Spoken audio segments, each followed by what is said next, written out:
भारतीय सेना ने आज जो कारनामा कर दिखाया है उसे देख चीन जरूर सकते में आ चुका होगा, बल्कि पाकिस्तान तो ये सोच रहा होगा कि भारत ऐसा करके आखिर करना क्या चाहता है, क्योंकि इस उपलब्धि के चलते भारत अब अपने दुश्मनों को उसके घर में जाकर मात दे सकता है।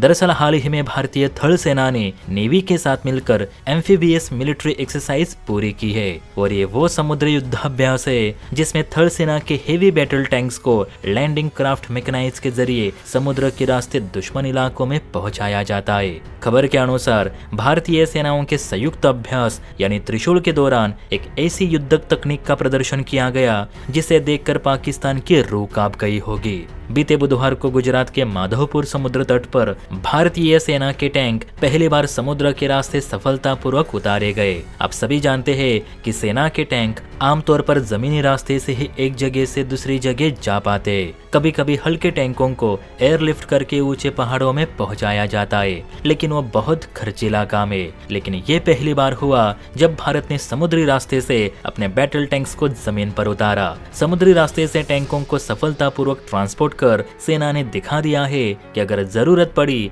तो भारतीय टैंक कुछ ही घंटों में विशाखापत्तनम से कराची तक पहुंच सकते हैं, जो पाकिस्तान के लिए किसी खतरे से कम नहीं, क्योंकि कराची पाकिस्तान का एक अत्यंत संवेदनशील सामरिक और आर्थिक केंद्र है जहां पाकिस्तानी नेवी के कई बेस है और अब तक ये बेस सिर्फ भारतीय नेवी के ही निशाने पे थे।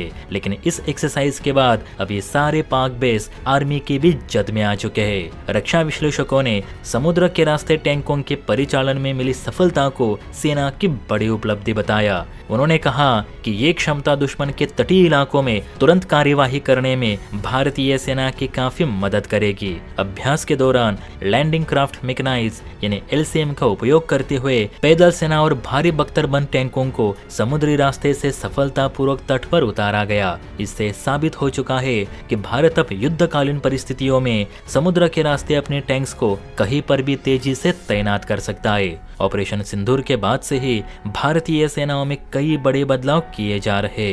तीनों सेनाओं की एकीकृत कमान यानी थिएटर कमांड बनाने की कोशिशें भी तेज हो गई है, जिससे भविष्य के युद्धों में भारत की तीनों सेनाएं एक साथ एक दूसरे के हथियारों का इस्तेमाल करते हुए दुश्मन पर टूट पड़ेंगी, ताकि करगिल जैसे युद्ध के दौरान बमबारी करने के लिए थल सेना को एयरफोर्स का इंतजार न करना पड़े।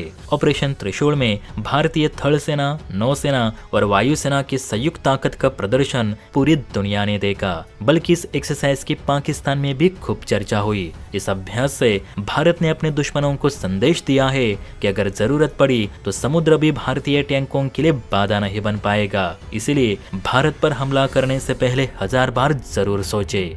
जय हिंद।